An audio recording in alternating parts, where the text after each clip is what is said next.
que a Bíblia realmente mostra sobre aniversários? Quando alguém diz, mas a Bíblia não proíbe aniversários, a resposta imediata é: sim, é verdade, não proíbe. Mas o fato de algo não ser proibido literalmente não significa que seja aprovado espiritualmente.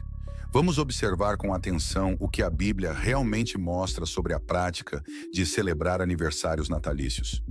Em toda a Bíblia, existem apenas 2 aniversários natalícios mencionados explicitamente. Um deles em Gênesis 40, sobre aniversário de Faraó.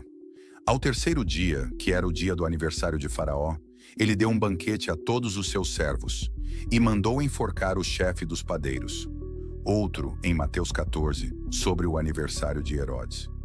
Festejando-se o dia natalício de Herodes, a filha de Herodias dançou, e Herodes mandou degolar João Batista. 2 aniversários, 2 festas pagãs, 2 desfechos trágicos. Mas isso, por si só, não condena essa celebração. Alguns críticos dizem erroneamente que esse é nosso principal argumento, mas não é. Essas citações bíblicas são apenas, veja bem, evidências relevantes que devem ser consideradas. O que dizer dos servos fiéis do passado? Eles celebravam aniversários? A Bíblia relata nascimentos importantes: Isaque, Moisés, Samuel, Jesus, mas nunca relata a celebração de aniversários desses homens. Nenhum dos profetas, nenhum dos apóstolos, nem mesmo Jesus Cristo, o Filho de Deus, é mostrado celebrando seu aniversário. Nem ele, nem Maria, nem Paulo, nem qualquer cristão no primeiro século. Isso é só omissão? Ou seria um padrão? E que dizer de Jó e os reis de Israel? Alguns apontam para Jó 1, 4 e dizem: os filhos de Jó celebravam aniversários. Mas o texto diz apenas: cada um fazia um banquete em seu dia. A expressão traduzida por seu dia não é a expressão para aniversário natalício. O que os filhos de Jó faziam era um rodízio familiar de refeições, não festas de aniversário. E quanto a Oséias 7, 5, lá diz: no dia do nosso rei, isso pode ser aniversário? Talvez, mas pode ser uma coroação, uma vitória militar, a inauguração de reinado, algum feriado nacional em homenagem à sua figura. Não há nada que indique aniversário natalício. E o contexto mostra embriaguez, zombaria e depravação. Não é exatamente um exemplo positivo, certo?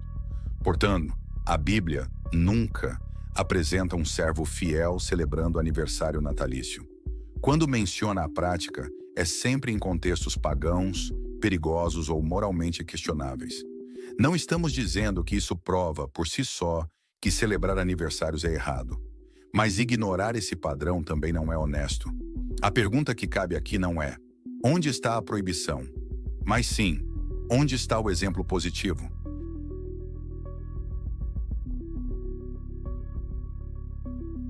As raízes da prática e o que ela carrega até hoje.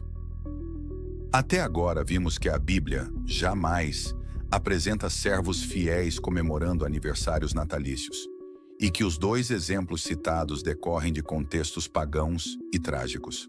Mas de onde isso realmente veio? Qual é a raiz dessa prática? E o que fica dela, mesmo depois de milhares de anos?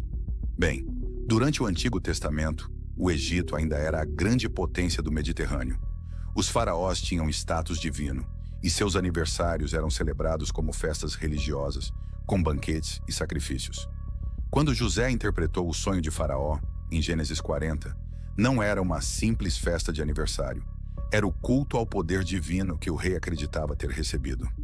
Entre os gregos, o culto ao aniversário dos deuses e dos monarcas evoluiu. O livro The Lore of Birthdays explica que cerca de 3.000 anos antes de Cristo, os egípcios originaram esse costume e os gregos herdaram a ideia de festejar datas ligadas a figuras superiores, deuses, heróis e depois pessoas de destaque. Essas comemorações eram marcadas por oferendas, banquetes e, muitas vezes, por rituais tidos como protetores ou supersticiosos. Portanto, desde o início, o aniversário não era um simples marcador social. Era um ato religioso, ligado ao culto ególatra e à astrologia. E esse ponto vamos enfatizar novamente. Aniversários natalícios eram um ato religioso ligado à astrologia. A igreja primitiva, rejeição e comentários patrísticos. Ao nascer o cristianismo, os primeiros seguidores de Jesus já vinham de tradições judaicas. E, como já vimos no bloco anterior, os judeus não tinham o costume de comemorar aniversários. Orígenes, considerado um dos pais da igreja, cerca de 200 anos depois de Cristo, em seu comentário sobre Mateus, livro 10, capítulo 20, registra que, dos santos ninguém é relatado como tendo celebrado banquete ou grande festa no dia do seu nascimento. Apenas pagãos como Faraó e Herodes celebram aniversários. Esse era o pensamento dele em Alexandria. Outros pais da igreja concordaram. Tertuliano critica as festas pagãs e afirma que o cristão deve se afastar de costumes impuros herdados das nações. Arnóbio também associa aniversários a ritos de adoração a deuses pagãos, rejeitando-os como prática cristã.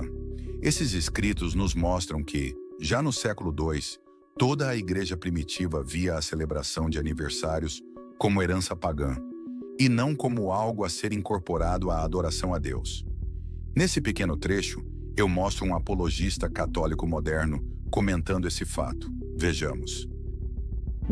Não existe registro cartorial do nascimento de Jesus. Não temos uma certidão do nascimento de Jesus. E, além do mais, as pessoas naquela época não comemoravam o próprio nascimento. Isso, aliás, era um costume pagão, ficar comemorando o próprio aniversário. Para os judeus e para os cristãos, a data do nascimento não era o mais importante. Portanto, é no mínimo incoerente criticar as testemunhas de Jeová de não comemorarem aniversários, certo? Nós simplesmente mantivemos o conceito cristão primitivo, de que essa comemoração é pagã e inapropriada. Novamente, aqui fica a lição. Respeite as testemunhas de Jeová também nesse assunto, pois temos embasamento histórico. Não somos extremistas. Dicionários e enciclopédias históricas.